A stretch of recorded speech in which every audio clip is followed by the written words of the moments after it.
The Indigenous People, some notes. Topic outline. The Indigenous Group overview. The Indigenous People's rights and laws. The historical notes. The Indigenous Groups in the Philippines overview. Problems, challenges, and issues. Let's listen to our presenters. Hello everyone, my name is Laika Clavia. First, we will talk about Indigenous people and Indigenous group overview. Who are the Indigenous people or IPs? These are the communities or nation that have their historical continuity with regards to the pre-colonization of their countries. This was defined by COPO in 1983. Malaking aspeto upang kilalanin na kabilang ang isang komunidad o nasyon na parte ng indigenous people o mas kilala natin bilang mga katutubo ang pagpapanatili ng kanilang kultura pagkatapos makaalpas o makaligtas sa isang pananakop. Ang mga Tagalog at Cebuano ay hindi mabibilang sa pangkat ng mga katutubo dahil parte sila ng mainstream society. Ang mga etnisidad na nabanggit ay parte ng pangkat na dominante ang pamumuhay, di tulad ng mga katutubo na may kakaibang uri ng pamumuhay na natatangi sa ibang kultura. Ito ay ang mga kulturang nag-ugat pa sa mas matatanda sa atin at kung sino mang nabubuhay sa panahon ngayon. Indigenous people are the keepers of unique cultures, tradition, language, and knowledge. Here are 5 things you might not know about Indigenous people. First, Indigenous people are everywhere. There are more than 476 million Indigenous people in the world, spread across 90 countries and representing 5,000 different cultures. They make up 6.2% of the global population and live in all geographic regions around the world. Indigenous people are more likely to be poor and vulnerable. Mahigit na 86% ng mga katutubo ang nagtatrabaho sa impormal na sektor ng ekonomiya at halos 3 beses na mas nakakaranas ng matinding kahirapan kaysa sa mga di-katutubong sektor ng lipunan. Sila ay mas madaling magdusa mula sa malnutrasyon at kadalasan ay kulang sa sapat na panlipunang proteksyon. Ang pandemya tulad ng COVID-19 ay lalong nagdulot sa kanila ng mahigit na paghihirap mula sa sakit, diskriminasyon at kahirapan. Indigenous people live shorter lives and receive less education. The life expectancy of indigenous people is as much as 20 years lower than non-indigenous counterparts. Often lacking adequate healthcare and information, they are more likely to get diseases such as malaria, tuberculosis, and HIV. 47% of all indigenous people in employment have no formal education. Indigenous people often don't control their own land. Bagamat ang ilang mga katutubo ang namamahala sa sarili nilang pamumuhay at nasasakupan, marami pa rin ang nasa ilalim ng otoridad ng sentral na pamahalaan. At dahil dito, madalas ang sentral na pamahalaan rin ang kumukontrol sa kanilang lupain at nasasakupan. Last one is a significant portion of indigenous people are bilingual. It may be surprising for some of you to learn that many indigenous people speak more than one language, but it is true that many of them speak various languages at the same time. As elder in some indigenous community died, fewer member could speak the language and pass it on. According to the National Geographic Society's Enduring Voices project, a language dies every 2 weeks. More than half of the world's 7,000 language will vanish by 2100, and many such languages have never been written down. To help preserve indigenous languages and interests worldwide, the United Nations created a Declaration on the Rights of Indigenous People in 2007. Speaking of which is the parameters of history continuity. Ito ay batay sa United Nations noong 2009 kung saan sinasaad nito ang mga batayan upang masabing kabilang sa mga katutubo ang isang pangkat ng tao. Ito rin ay ang sukatan at batayan na nagpapatunay na naipagpatuloy nila ang dati nilang kultura bago pa man sila masakop. So according to the United Nations, there are 5 concepts of historical continuity. The first one is the occupation of ancestral lands or at least part of them. Dapat yung mga tinitirahan nila ay may tuturing na ancestral land o lupaing katutubo sa Pilipinas. Kadalasan itong nakikita sa mga bundok-bundok o sa mga lugar na malayo sa urban area o lungsod.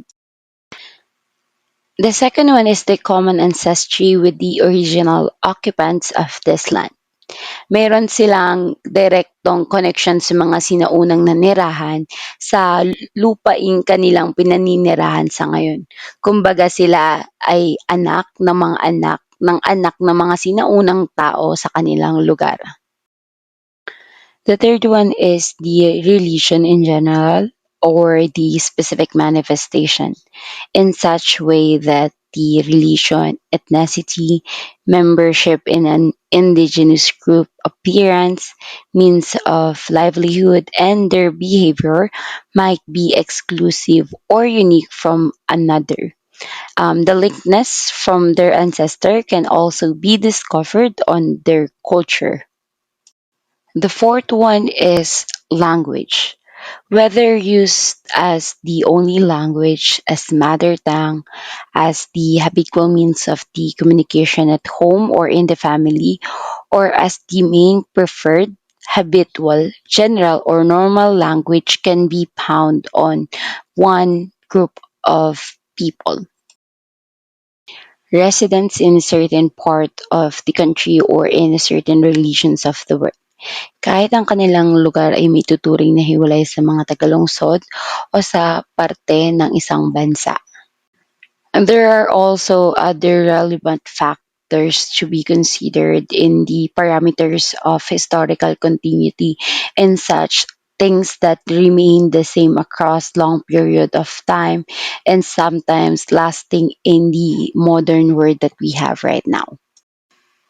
Hi, this is Jenny Matriz, and I will going to discuss Indigenous peoples' rights and laws. The state recognizes and promotes the rights of indigenous cultural communities within the framework of national unity and development. Article 2, Section 22, Declaration of State Policies and Principles. This article implies the Philippines renounces war as an instrument of national policy, adopts the general accepted principles of international law as part of the law of the land, and adheres to the policy of peace, equality, justice, freedom, cooperation, and amity with all nations. RA 8371, or the Four Bundles of Rights from Republic Act No. 8371. Following the mandate of the 1987 Constitution, the Indigenous Peoples' Rights Act, or IPRA, was enacted in 1997 during the term of President Fidel Ramos. That Republic Act became responsible in the ratification of the creation of the Four Bundle of Rights for the IPs, or Indigenous peoples, in the country.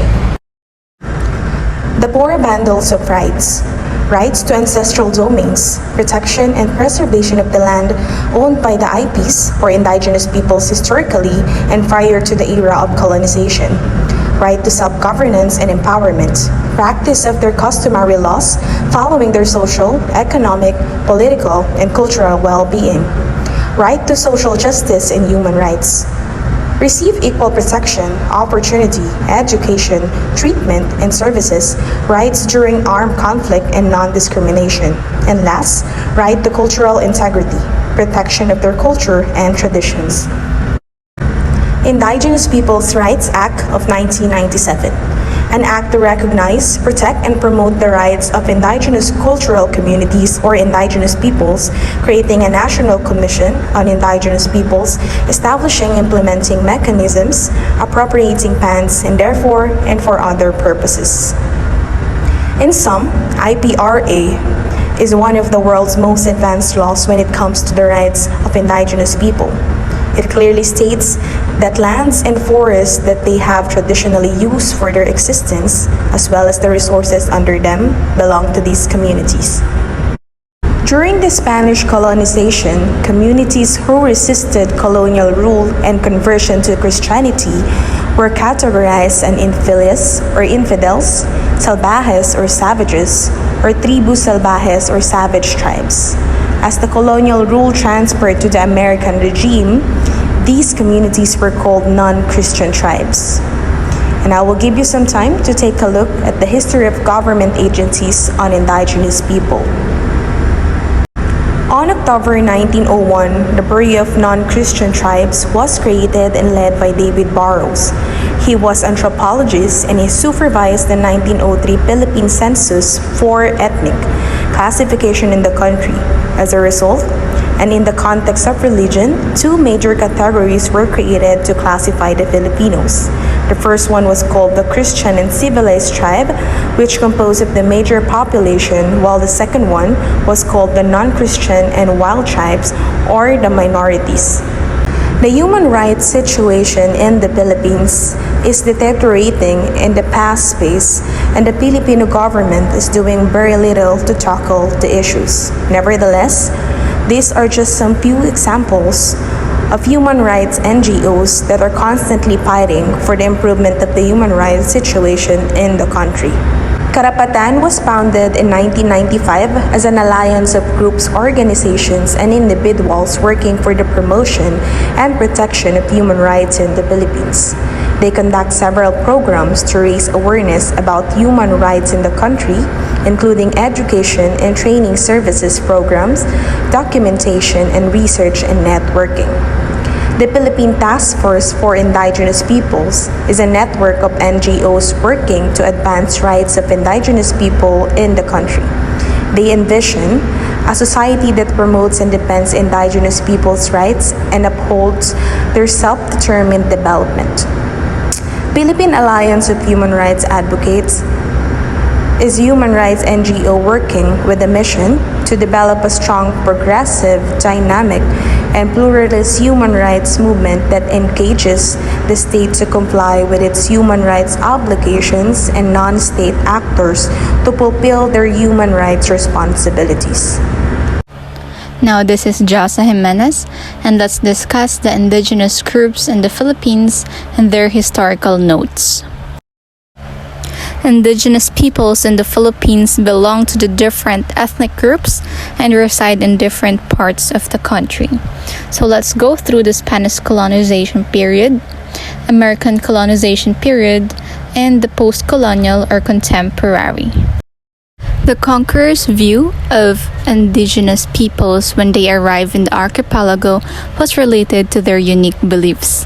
Because they are incompatible with their own European Catholicism, the natives' beliefs are always viewed as inferior, uncivilized, and inventive. The expansion of religion became part of colonial occupation. Instead, all non-Catholic beliefs are considered devilish beliefs that must be suppressed and erased to be replaced by right beliefs. Then IPs resisted the colonization. In return, the Spaniards labeled them as infieles or unfaithful, remontados, or people who refused Christianity and fled into the mountains, and salvajes, or meaning savage or wild.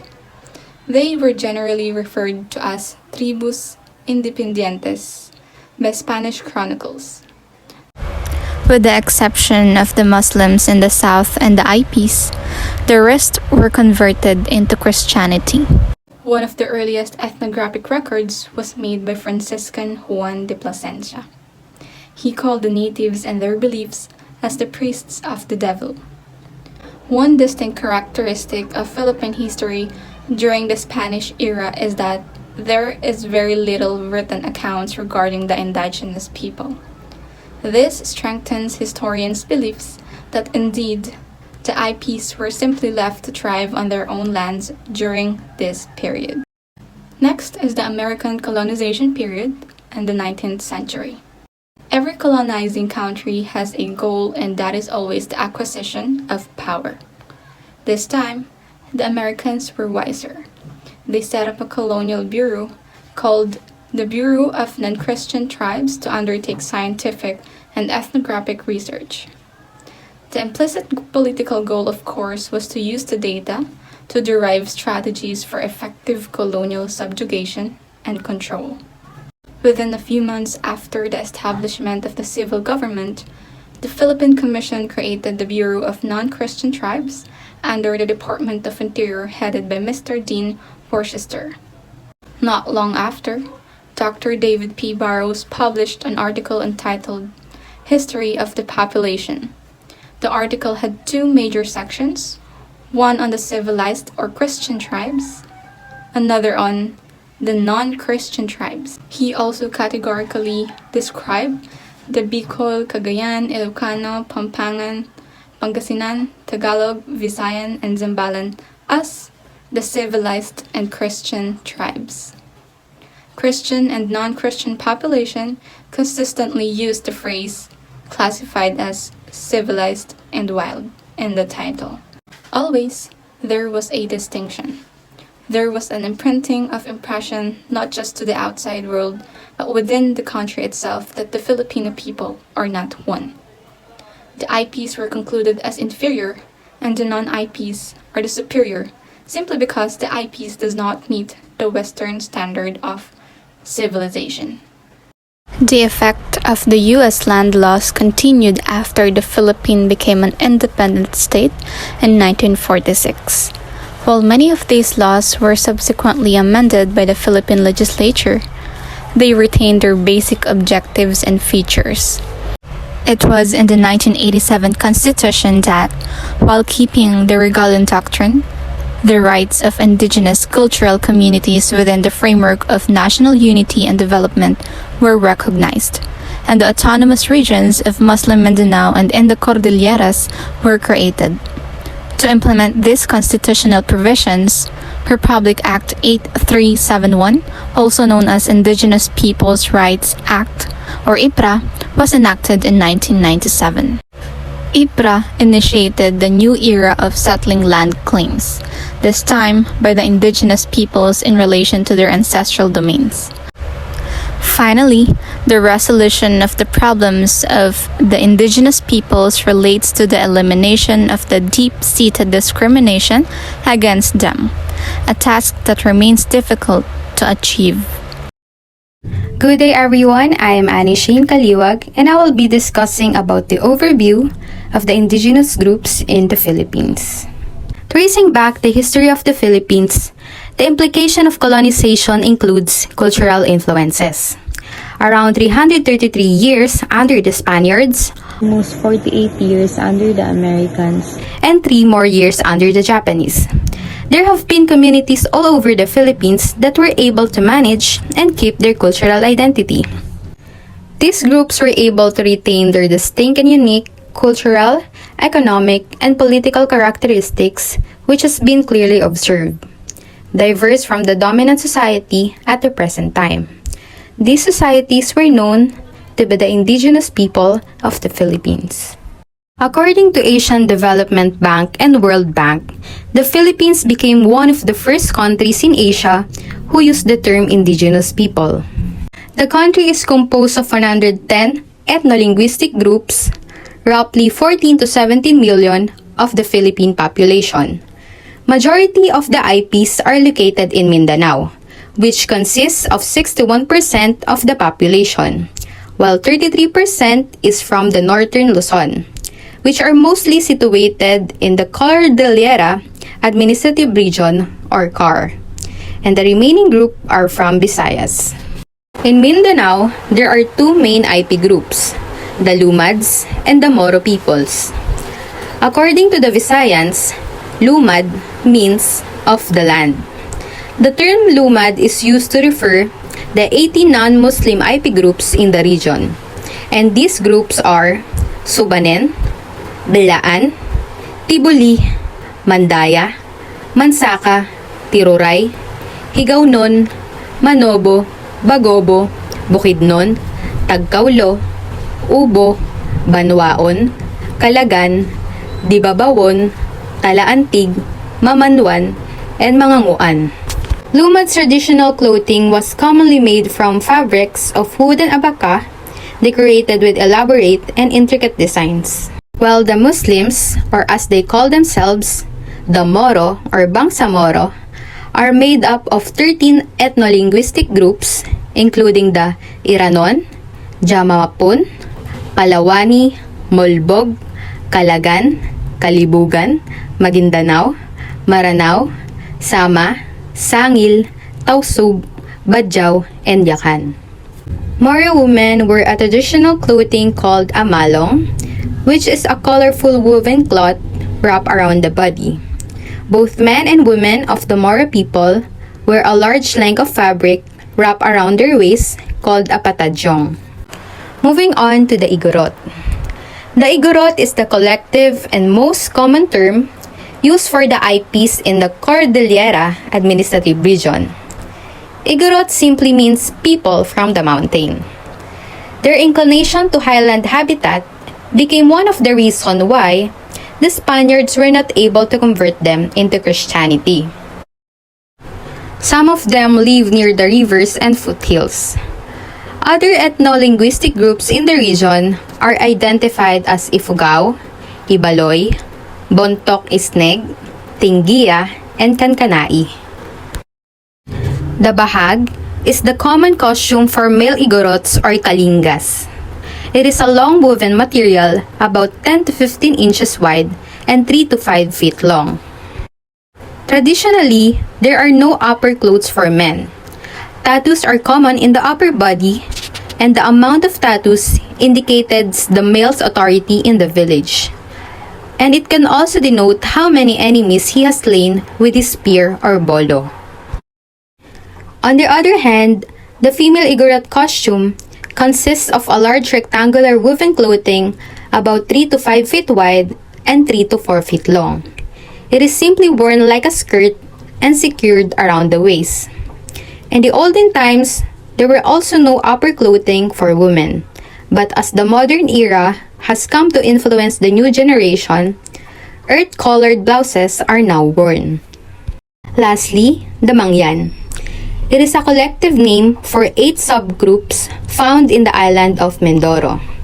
The 8 Mangyan subgroups are Iraya, Alangan, Tadyawan, Taubuid, Bangon, Buhid, Hanunuo, at Ratagnon. For their traditional costume, the male are usually long-haired and they tie it at the back of the head using a panyo. While for their attire, they wear a bahag and a shirt, while the female wears an indigo-dyed short skirt called dramit and a blouse called lambung. Both sexes wear necklaces and bracelets. Here you can see the Philippine ethnographic map showing the ethno-linguistic groups occupying in 7 ethnographic areas.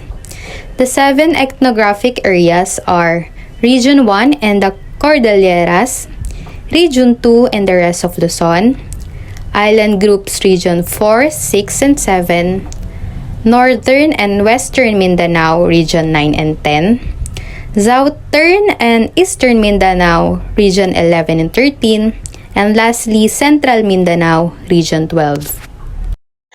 Lastly, we will going to talk about the indigenous group in the Philippines, their problems, challenges, and issues. Listed below are the things that the indigenous group in the Philippines currently experiencing. The first one is the ancestral domain, which are the threats to their land. Number 2 is threats to their culture. Number 3 is threats to their livelihood. The fourth one is the integration to the urban living. The fifth one is the displacement.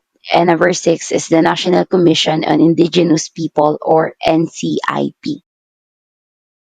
Ano nga ba ang mga problema, suliranin at isyong kinakaharap ng ating mga kababayang katutubo? Unang-una na dyan ang ancestral domain. Ito ang mga banta sa kanilang lupain. Alam naman natin na may mga batas sa Pilipinas na dapat nating protektahan ang mga ancestral land o lupain ng mga katutubo. Ngunit tila hindi ito napapatupad na maayos. Marami na rin tayong nabalita o mga narinig na nakawan o napalaya sa mga katutubo sa kanilang lupain upang magkaroon ng mga infrastructure development o gawing progresibo ang nasabing lugar ng mga katutubo. Ang patuloy na banta sa kanilang lupain ay nagiging sanhiri ng banta sa kanilang kultura dahil sa paraan ng kanilang pagtanggol sa kanilang lupain. Marami sa ating katutubo ay nabansagang terorista o rebelde.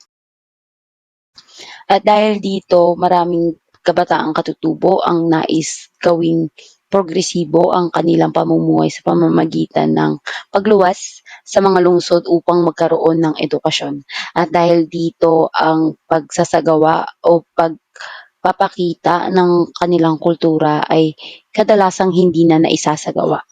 Kalimitang nakakalaban ng ating mga katutubo sa kanilang lupain ay ang mga malalaking kumpanya o oligarchs kung tawagin.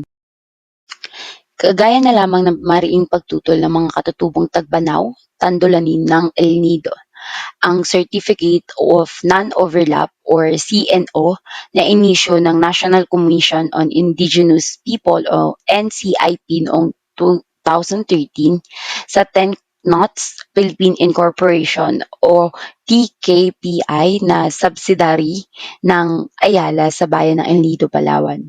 Nakasaad sa CNO or Certificate of Non-Overlap na permado ng dating NCIP Regional Director na si Roberto Almonte at dating NCIP Commission Dionisio Opras Banawa na hindi umano nag-overlap ang property or ang lupain ng mga Ayala sa ancestral domain ng mga katutubo natin sa barangay Villa Libertad ng nasabing lugar.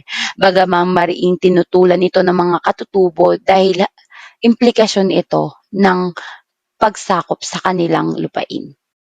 Addition to the current challenges of the indigenous people in the Philippines is the incongruent environmental policy. This was released by the Department of Environment and National Resources, or also known as DENR. This protect the wildlife areas in which bans the indigenous people to longer live and practice their culture on their land, causing the alteration of their way of living. Alam naman natin na ang mga katutubo ay kumukuha ng kanilang pangkabuhayan sa kanilang kapaligiran. Parami ng parami ang nagiging protected wildlife areas, bagaman maganda nga ang intensyon nito, mas lumiliit naman ang lupang ginagalawan ng mga katutubo natin para sa kanilang pangkabuhayan.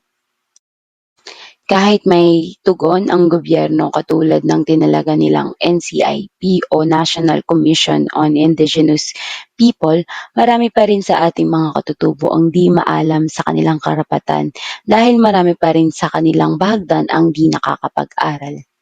Sa huli, ang pagprotekta sa mga karapatan, lupain at pagkukunan ng kabuhayan ng mga katutubo ay hindi lamang magbibigay ng seguridad para sa makasaysayang pangkat ng tao, ngunit makakatulong din ito sa pandaigdigang paglaban sa pabago-bagong klima at sa pagkawala ng biodiversity.